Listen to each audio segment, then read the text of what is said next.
하나님의 말씀 같이 보도록 하겠습니다. 신약성경 마태복음 9장 27절부터 31절까지 말씀입니다. 마태복음 9장 27절부터 31절까지입니다. 제가 가진 성경은 신약 14페이지에 있습니다. 마태복음 9장 27절부터 31절까지 말씀을 제가 봉독하도록 하겠습니다. 예수께서 거기에서 떠나가실새 두 맹인이 따라오며 소리질러 이르되 다윗의 자손이여 우리를 불쌍히 여기소서 하더니 예수께서 집에 들어가심에 맹인들이 그에게 나아오거늘 예수께서 이르시되 내가 능히 이 일을 할 줄을 믿느냐 대답하되 주여 그러하오이다 하니 이에 예수께서 그들의 눈을 만지시며 이르시되 너희 믿음대로 되라 하시니 그 눈들이 밝아진지라. 예수께서 엄히 경고하시되 삼가 아무에게도 알리지 말라 하셨으나 그들이 나가서 예수의 소문을 그 온 땅에 퍼뜨리니라. 아멘. 기도하겠습니다. 살아계신 하나님 은혜를 감사드립니다. 이 땅의 삶을 통해 하나님을 알고 하나님의 마음을 느끼며 주님과 동행하며 나가는 귀한 시간, 귀한 삶 주신 것 감사드립니다. 하나님 이 땅 삶을 살아가는 동안에 낙심하지 않게 하옵소서, 절망하지 않게 하옵소서, 말씀 붙들고 삶을 살아갈 수 있도록 은혜를 내려 주시옵소서. 간절히 원하기는 하나님 코로나19 바이러스가 속히 소멸되어지길 원합니다. 하나님 아버지 불쌍히 여겨주시고 다시 한번 예전처럼 평강과 자유를 마음껏 부어 주시옵소서. 하나님 몸된 교회를 지켜주시고 믿음의 가정들 지켜주시며 코로나19 바이러스로 어려움 당하지 않도록 늘 강건하게 하여 주시옵소서. 기도하는 교회, 기도하는 가정, 기도하는 성도 하나님 저희들이 기도함으로 말미암아 하나님의 뜻을 이루게 도와주시고 기도를 멈추지 않게 하시고 하나님께로 더욱더 가까이 가는 은혜를 더하여 주시옵소서. 하나님 이 시간 주님의 마음을 함께 나누길 원합니다. 주께서 동일한 마음을 품게 하여 주시고 믿음으로 하나님께로 나가는 귀한 삶 될 수 있도록 성령님 인도하여 주시옵소서. 예수님 이름으로 기도드리옵나이다. 아멘. 마태복음 9장 27절에서 31절까지 말씀을 가지고 따라가기, 기도하기, 고백하기, 그래서 앞자를 따서 따기고 이런 제목으로 같이 말씀을 나누도록 하겠습니다. 따기고, 따라가고, 기도하고, 고백하는 것입니다. D.L. 무디 목사님이 이런 얘기를 했답니다. 너 자신을 믿어라. 그러면 언젠가는 실망할 때가 올 것이다.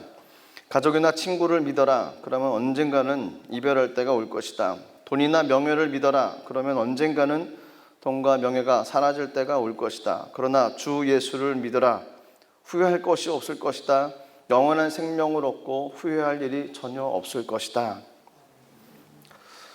세상 다 변한다는 것입니다. 예수 그리스도, 변하지 않는 영원한 생명 대신 예수 그리스도를 의지하고 믿으며 삶을 살아가야 된다라는 D.L. 무디 목사님의 이야기였습니다. 마태복음 9장에 보면 영원하신 예수 그리스도를 바라보며 나갔던 삶의 열매들이 맺혔던 기사들이 나옵니다. 예수님께서 가버나움 지역을 다니시면서 복음을 전파하시고 병을 고치시고 기적을 행하셨습니다. 그 열매들은 중풍병자가 고침을 받은 사건이요 12회 동안 혈우증을 앓았던 여인이 병 고침을 받았던 일이고 회당장 야이로의 죽은 딸이 살아난 것이었습니다. 그리고 귀신들로 병원에 된 자의 병을 고쳐주셨던 사건들이었습니다. 영원하신 예수 그리스도를 따라가면 그런 열매들이 맺혀진다는 것입니다. 그것이 성경에서 이야기하는 내용입니다. 영원하신 예수 그리스도를 따라가면 거기에 합당한 열매들이 맺어집니다. 그 하나님의 은혜를 저희들도 동일하게 누리며 삶을 살아가기를 소망합니다. 성경을 읽으면 감동함이 있습니다. 왜냐하면 성경은 감동으로 기록되어졌기 때문에 그렇습니다.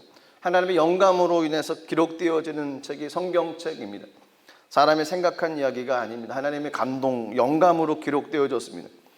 성경을 묵상할 때마다 하나님의 영감을 얻을 수가 있습니다. 성경을 읽고 또 읽을 때마다 그 가운데 하나님께서 감동을 주실 때가 있습니다. 깨달음을 주실 때가 있습니다. 그 영적인 깨달음, 영적인 감동, 그것이 소원으로 이루어집니다. 그리고 그 소원이 비전이 되어지고 그 비전을 가지고 나가는 삶이 되어질 수 있습니다. 출발은 생명 되신 예수 그리스도로부터 출발되어집니다. 오늘 본문에도 두 맹인의 눈을 고쳐주신 이야기가 성경에 기록되어져 있습니다. 이 이야기를 통해서 우리들의 신앙의 삶이 어떤 모습이 되어야 되는지 따라가고 기도하고 고백하는 그런 은혜가 있기를 간절히 소망합니다. 마태복음 9장 27절에 보면 말씀이 이렇게 기록되어 있습니다. 예수께서 거기에서 떠나가실새 두 맹인이 따라오며 소리질러 이르되 다윗의 자손이여 우리를 불쌍히 여기소서 하더니, 이 구절은 참 많은 내용을 품고 있는 구절입니다. 예수께서 거기서 떠나가실새 두 맹인이 따라가고 또 그냥 가는 것도 아니고 소리질러 갔습니다. 그 소리의 내용은 다윗의 자손이여 우리를 불쌍히 여기소서. 그렇습니다. 많은 사람들이 따라가는 삶을 살아갑니다. 그리스도인들도 그렇습니다. 고난주간 동안에 많은 사람들이 성지를 가고 싶은데 갈 수 없어서 요즘을 봤더니 인터넷으로 성지에서 라이브로 생중계하는 일들이 있더라고요. 성지에 살고 계시는 목사님들, 그런 분들을 통해 가지고 현장에서 라이브로 생중계를 하는 겁니다. 코로나로 갈 수 없는 성지 예루살렘 두 곳을 발자취를 따라가는 겁니다. 그리스도인들이라고 하면 한 번 정도 예루살렘을 가보고 싶은 마음이 들지 않을까요? 예수님의 발자취를 따라가는 겁니다. 예수님께서 가셨던 그 길을 따라서 그 길을 한번 걸어보는 것입니다. 따라가는 삶.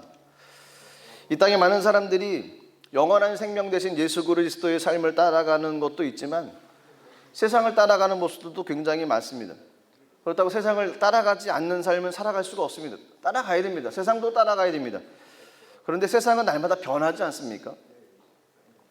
제가 컴퓨터를 처음 접했을 때는 이게 화면이 얇지가 않았고요. 하여튼 등치가 큰 286이라고 그러죠.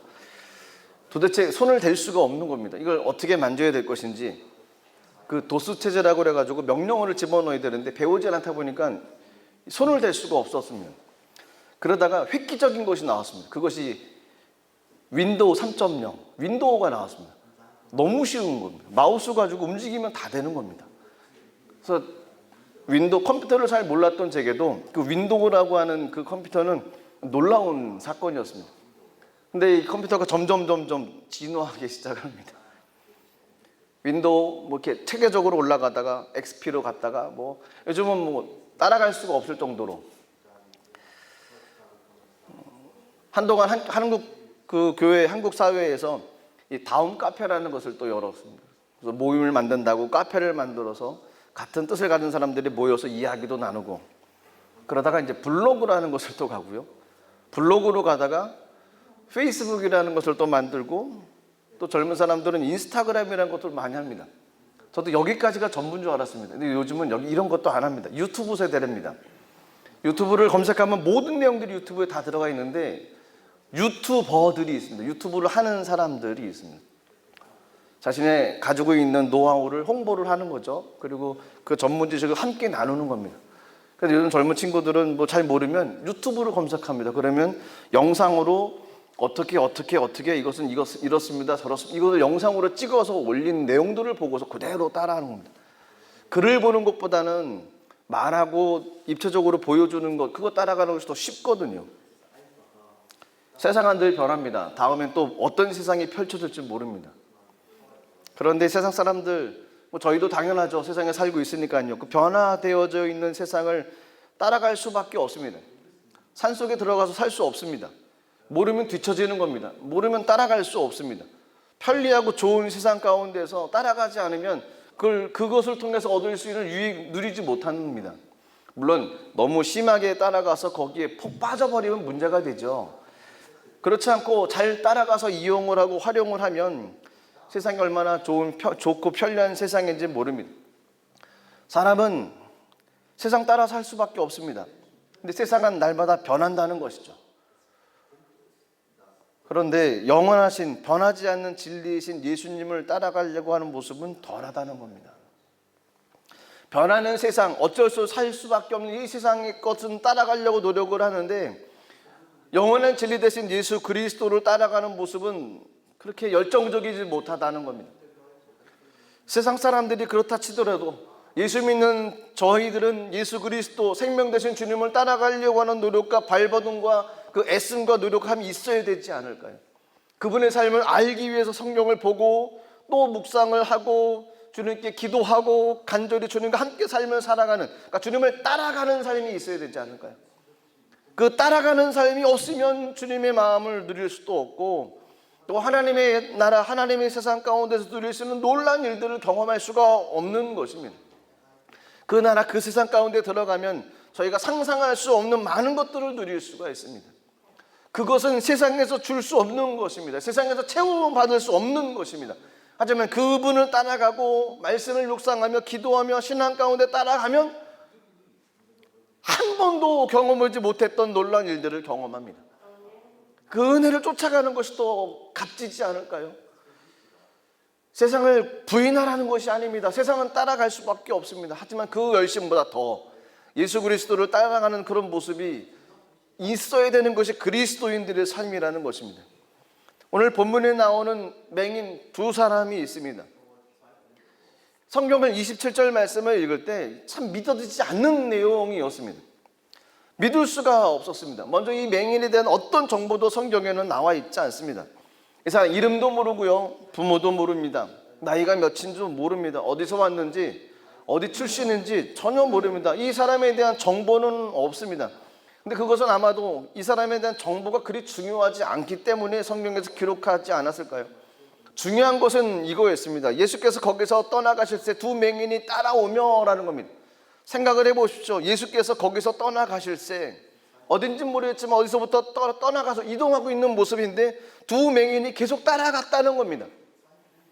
거기에서 떠나오실 때 앞장의 내용을 보면 회당장 야이로의 딸을 고쳐주셨던 그 사건이 나옵니다. 그 맹인들이 거기에도 갔었다는 거죠. 거기서 떠나가실 때 회당장 야이로 집까지도 쫓아갔던 맹인들입니다. 눈이 있어도 가고 싶은 마음이 없으면 못 갑니다.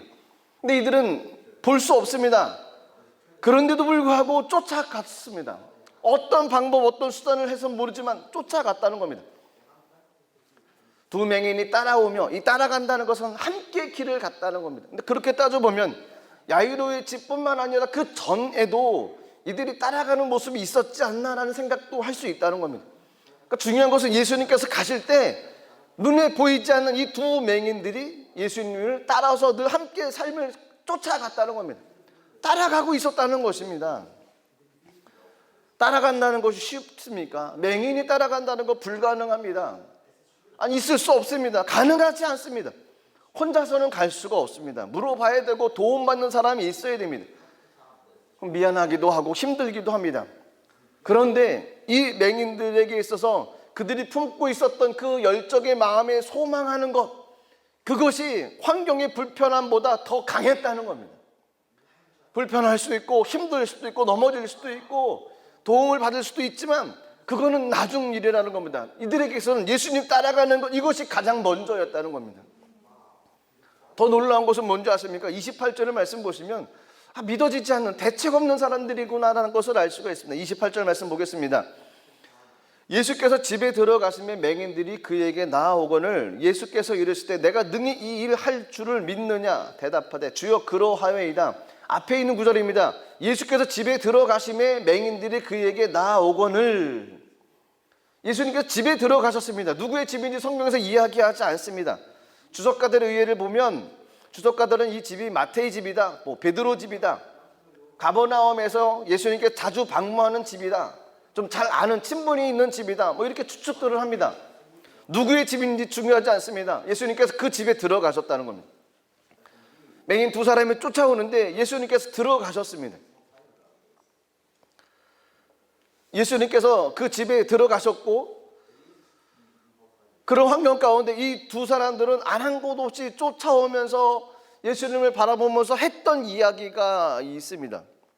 예수님을 바라보며 그들이 무엇이라고 얘기를 했었냐면 예수님 불쌍히 여겨주십시오라고 고백을 했습니다.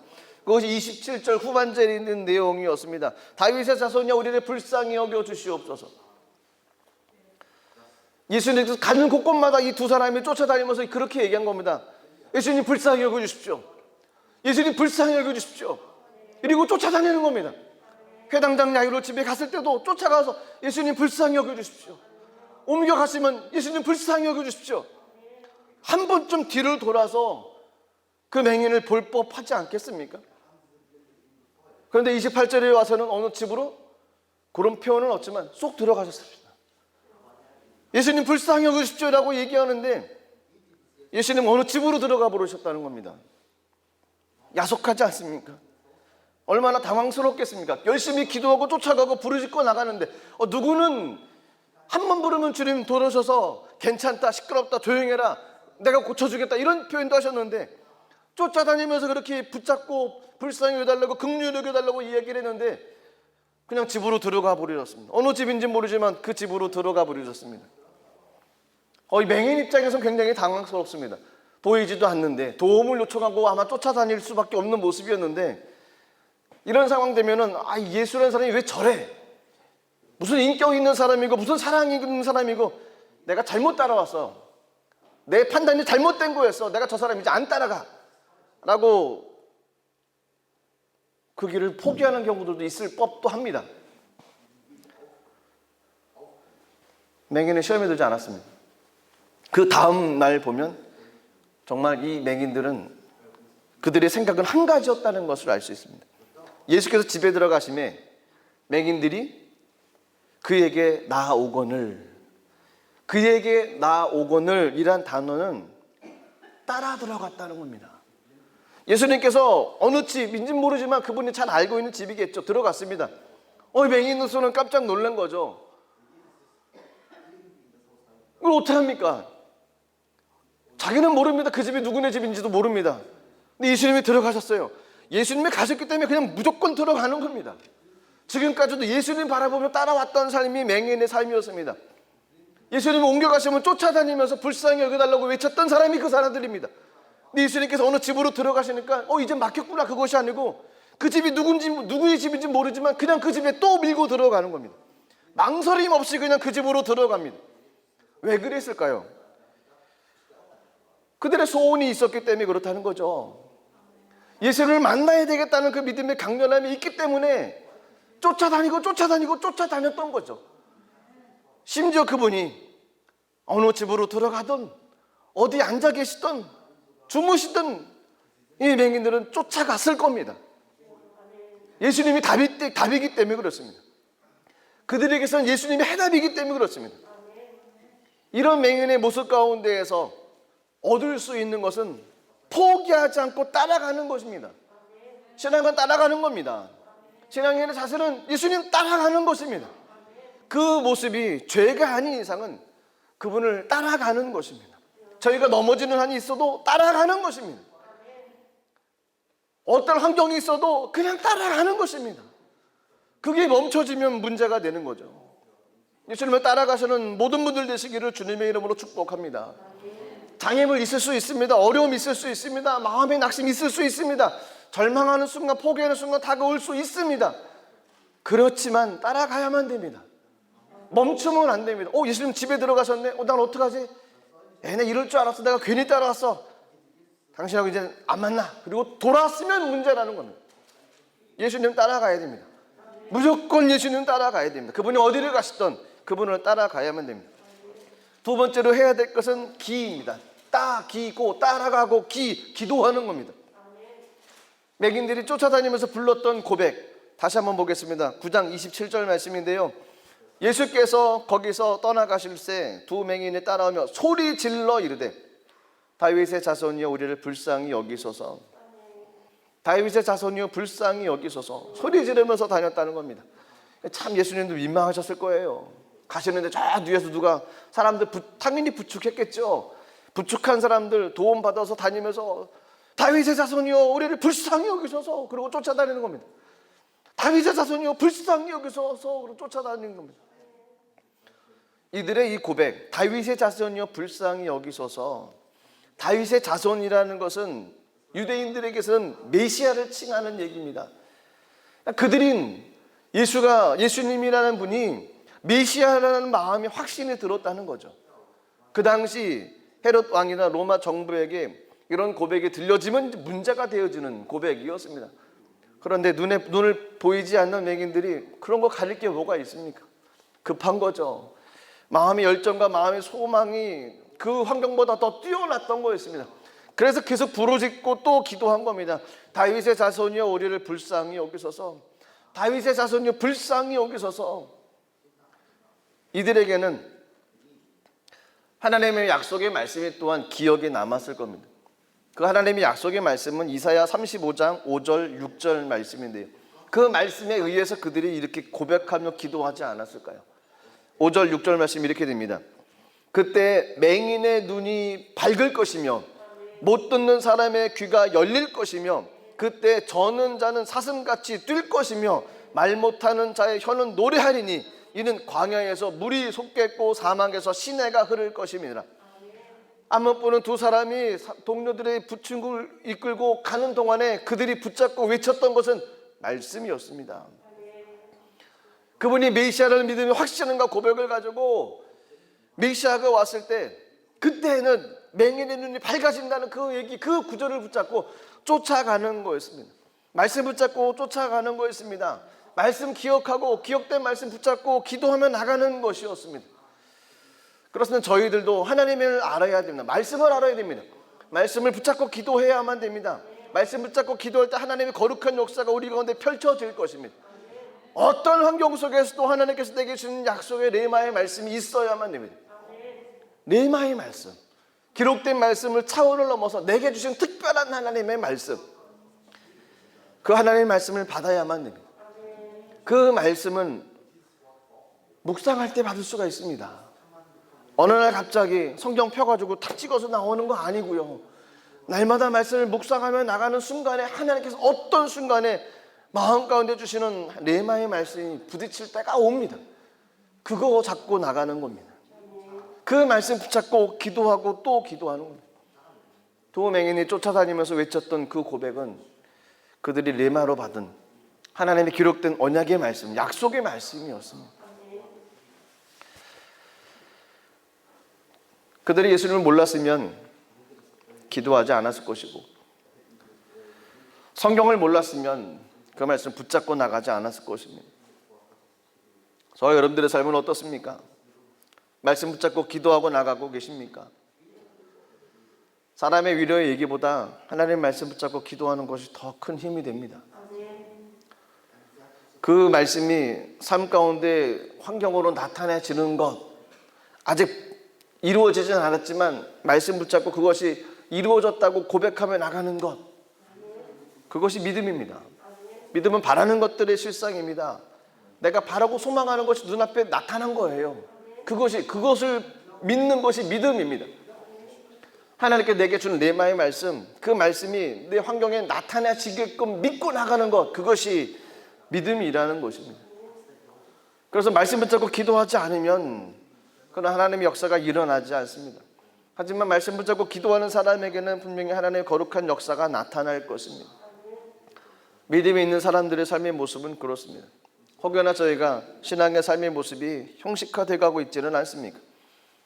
기도도 형식적인 모습으로 기도하며 나가는 삶의 모습은 없습니까? 성령의 임재 가운데 뜨겁고 간절하며 열정적으로 주님 말씀 붙잡고 기도하는 그런 순간을 혹시 사모하십니까? 예배의 자리가 그런 자리가 되기를 간절히 소망합니다. 믿음 가지고 말씀 붙잡고 하나님께로 나가면 하나님께서 반드시 우리들에게 응답해 주실 것입니다. 포기하지 마시고 말씀 붙잡고 나가기를 축복합니다. 시편 107편 13절 14절 말씀 보시면 이렇게 말씀이 기록되어 있습니다. 이에 그들이 그 환난 중에 야훼께 부르짖음에 그들의 고통에서 구원하시되 흑암과 사망의 그늘에서 인도하여 내시고 그들의 얽어맨 줄을 끊으셨도다. 기도해야만 됩니다. 삶을 살아가는 동안에 어려움 당하지 않을 수가 어디 있겠습니까? 근심 없이 살아갈 때가 어디 있겠습니까? 걱정하며 근심하며 어쩔 줄 모르면서 삶을 살아갈 때가 이 땅의 삶 아니겠습니까? 때로는 두렵고 때로는 힘들고 세상 무거운 짐 다 짊어지고 나가는 그런 모습으로 얼마나 지쳐서 삶을 살아가는 모습이 우리들의 모습입니까? 그런데 생각을 바꿔야 됩니다. 그때 기도할 때입니다. 쉽지 않지만 그때가 기도할 때입니다. 땅을 박차고 일어날 때가 그때입니다. 기도를 놓쳐서는 안 됩니다. 기도할 때 하나님의 거룩한 은혜가 임할 줄 믿습니다. 요나 선지자는 풍랑을 만나서 요나 선지자가 저희가 알고 있는 것처럼 물고기 뱃속에 들어갔습니다. 암흑과 같은 순간 캄캄한 물고기 뱃속에서 이제 인생 끝났다 라고 생각할 수밖에 없는 위기를 만났던 것이 요나 선지자입니다.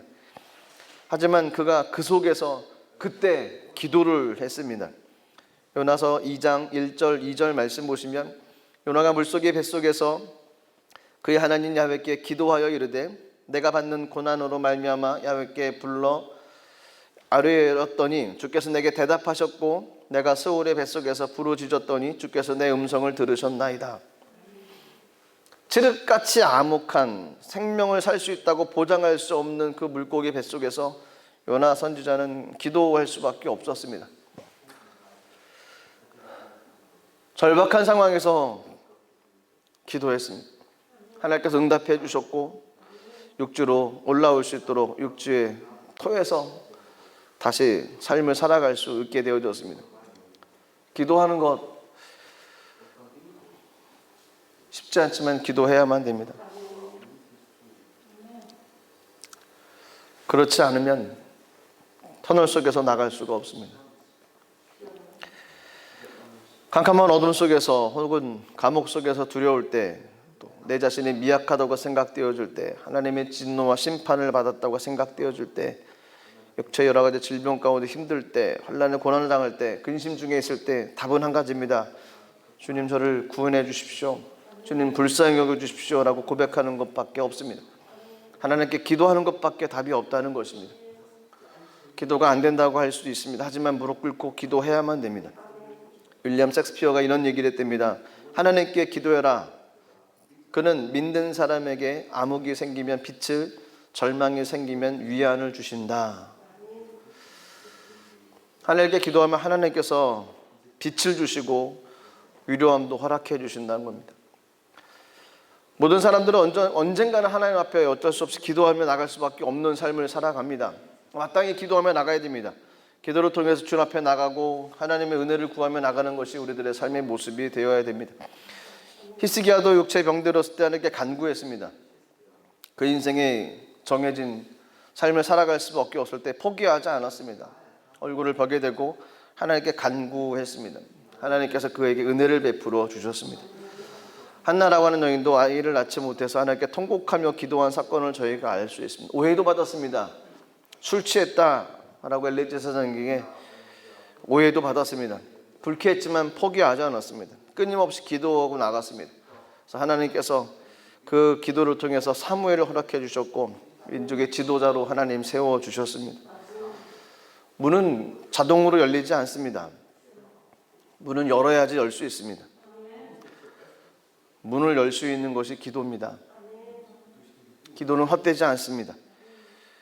저희가 잘 알고 있는 예레미야 33장 1절, 2절, 3절 말씀 보시면 이렇게 말씀이 기록되어 있습니다. 예레미야가 아직 12대 뜰에 갇혀 있을 때 야훼 말씀이 그에게 두 번째로 임하니라. 이르실 때 이를 행하시는 야훼, 그것을 만들어 성취하시는 야훼, 그 이름을 야훼라 하는 이가 이와 같이 이르시도다. 너는 내게 부르짖으라. 내가 내게 응답하겠고 내가 알지 못하는 크고 은밀한 일을 내게 보이리라. 말씀 붙잡고 기도해야만 됩니다. 포기하지 말고 낙심하지 말고 기도해야만 됩니다. 갈라디아서 6장 9절 말씀 보시면 우리가 선을 행하되 낙심하지 말지니 포기하지 아니하면 때가 이름에 거두리라. 기도의 끈을 놓지 않고 끊임없이 기도하며 나가는 우리들의 모습이 되길 간절히 소망합니다. 그렇습니다. 이 두 맹인은 예수님을 따라갔습니다. 끊임없이 따라갔습니다. 그 따라간 것이 기도의 간절한 자세라고 얘기를 한다면 그들이 외치며 나갔던 고백, 다윗의 자손이여 불쌍히 여겨 주십시오 라고 했던 것은 기도의 내용이 될 수 있습니다. 하나님의 긍휼을 허락해 달라는 것입니다. 불쌍히 여겨 달라는 겁니다. 긍휼함을 허락해 달라는 겁니다.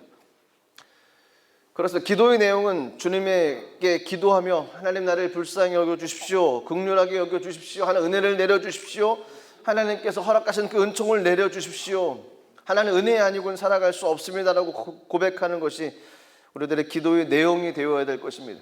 누가복음 18장에 보면 바리새인과 세리의 기도의 내용이 나옵니다. 저희가 아는 것처럼 바리새인의 기도는 사람들 앞에 보이는 기도였습니다.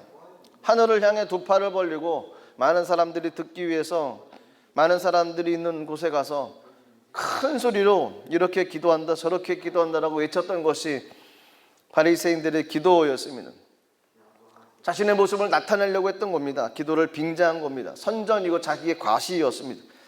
그런데 세례는 그렇지 못했습니다. 하나님이여 나를 불쌍히 여기시옵소서, 나는 죄인입니다 라고 하늘을 우러러 고개를 숙인 채 기도했던 것이 세리의 기도였습니다. 두 사람의 기도 어떻게 평가를 받습니까? 세리의 기도가 옳은 기도라는 것이었습니다. 하나님의 긍휼하심을 입어야만 됩니다. 주님께서는 저희들을 나를 불쌍히 여겨 주십시오라고 주님의 긍휼함을 입고 나가는 것이 우리들의 기도가 되어야만 됩니다. 한 가지만 기억했으면 좋겠습니다. 오늘 본문에 나오는 두 맹인이 예수님 따라갈 때 늘 같이 따라갔다는 겁니다. 힘든 순간이었는데 따라갔습니다. 어느 집에 들어가도 그냥 그 집까지 쫓아 들어갔던 것이 맹인이었습니다. 따라다니면서 이들이 무엇을 했냐? 한 가지 했습니다. 기도했다는 겁니다. 다윗의 자손이여 불쌍히 여겨 주십시오. 우리들의 기도의 전부의 내용이 이것이 되어야만 됩니다. 주님께서 긍휼히 여겨 주시면 모든 만사가 해결될 것입니다. 마지막으로 고백하는 것이 남아있어요. 따라가고 기도하고 고백하는 것입니다. 오늘 본문 28절 29절 말씀 보시면 이렇게 되어 있습니다. 예수께서 집에 들어가시며 맹인들이 그에게 나아오거늘 예수께서 이르시되 내가 능히 이 일 할 줄을 믿느냐? 대답하되 주여 그러하오이다. 이에 예수께서 그들의 눈을 만지시며 이르시되 너희 믿음대로 되라.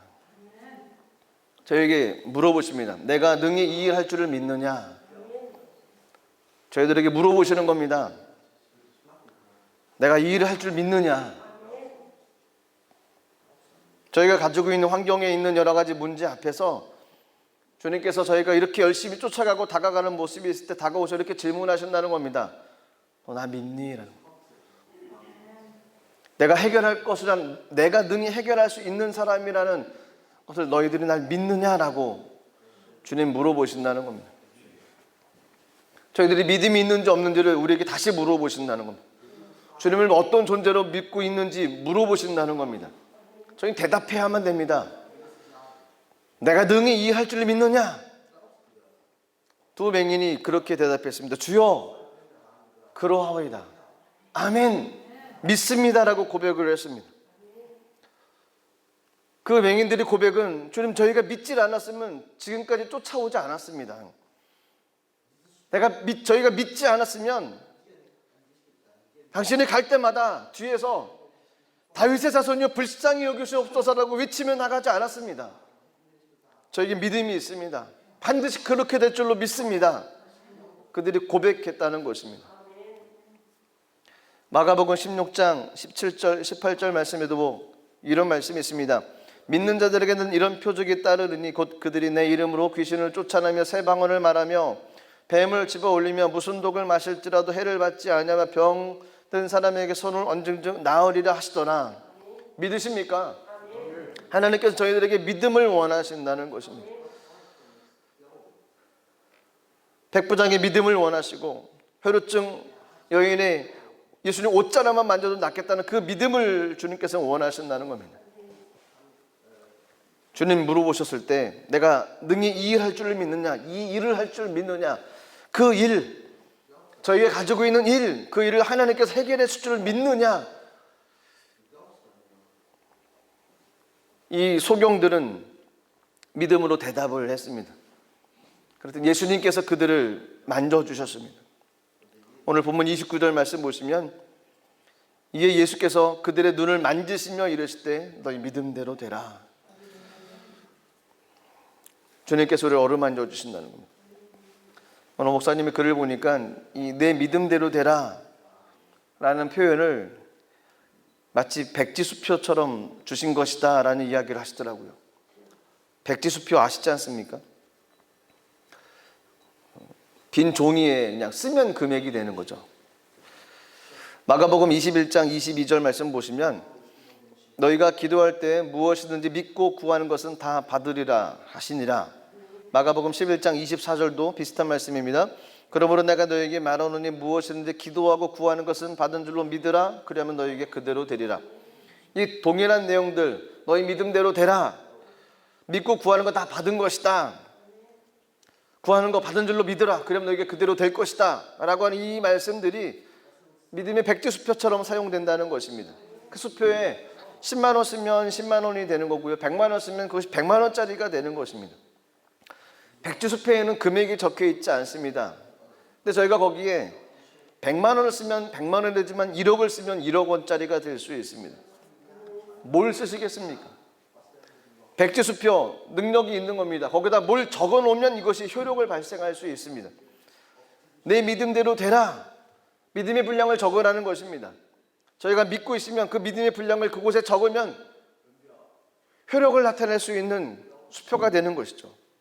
믿음이 있으면 믿음을 적을 것이지만 믿음이 없으면 적재를 못할 것입니다. 내 믿음대로 되라. 저희가 가지고 있는 그 믿음의 분량, 하나님 믿고 나가는 그 믿음의 분량대로 하나님 거룩한 역사를 행해 주실 것입니다. 예수님을 쫓아다녔던 이 두 맹인들, 가시는 곳곳마다 쫓아다니면서 뒤에서 외치며 기도했던 그들, 갑자기 어느 집으로 그냥 쑥 들어가 버리셨던 예수님을 망설임 가운데 주저없이 그냥 그 집까지 쫓아 들어가면서 외쳤던 이 맹인들, 다시 한번 그들의 믿음이 있는지 없는지를 확인하신 후에 주님께서 그들을 어루만져 주셨습니다. 그리고 그들을 고쳐 주셨습니다. 그리고 오늘 본문에 보면 30절 31절 말씀 보시면 눈이 밝아졌다라고 되어 있습니다. 말씀 보겠습니다. 그 눈들이 밝아진지라 예수께서 엄히 여기시되 삼가 아무에게도 알리지 말라 하였으나 그들이 나가서 예수의 소문을 그 온 땅에 퍼뜨리니라. 전하지 않는 사람이 어디 있을까요? 보지 못한 사람이었는데 보게 됐습니다. 정말 예수님 쫓아갔던 삶의 모습이 그들의 삶 가운데는 맞는 선택이었고, 예수님이 어디를 가든 쫓아다니면서 외쳤던 그 외침이 사실의 고백이었고, 확인하셨던 그 믿음 가운데 대답했던 그 믿음의 대답이 능력이 되어졌습니다. 그리고 그들이 이제 밝히 보여졌습니다. 이 얘기를 누가 증거하지 않고 그냥 있는 사람이 누가 있을까요? 고침을 받았는데, 하나님의 역사가 일어나는데 어떻게 그 삶이 망설이고 그냥 있겠습니까? 이 본문을 한 주간 동안 생각하면서 이 두 사람의 이 앞을 못 보는 두 사람의 이 믿음이, 그들의 삶의 모습이 엄청났습니다. 끊임없이 따라다녔다는 것. 끊임없이 따라다니면서 다윗의 자손이여 불쌍히 여겨 주옵소서.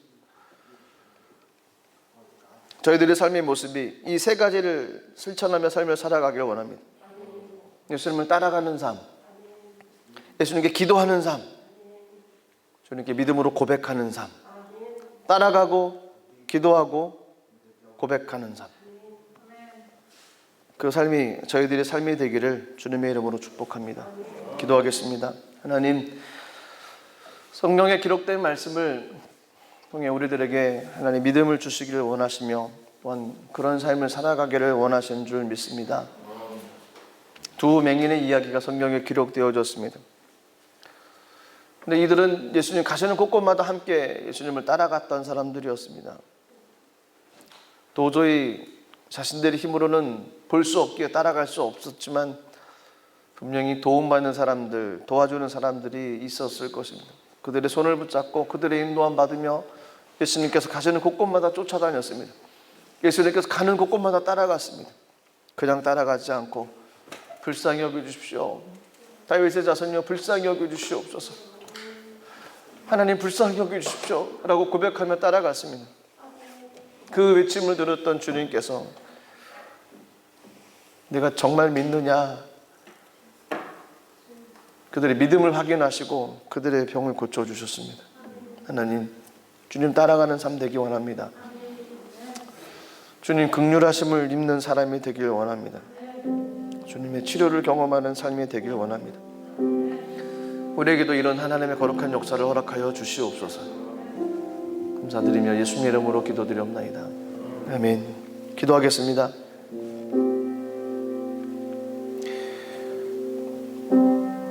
시간 기도할 때 이 두 맹인들이 했던 삶의 모습대로 주님 쫓아가는 것입니다.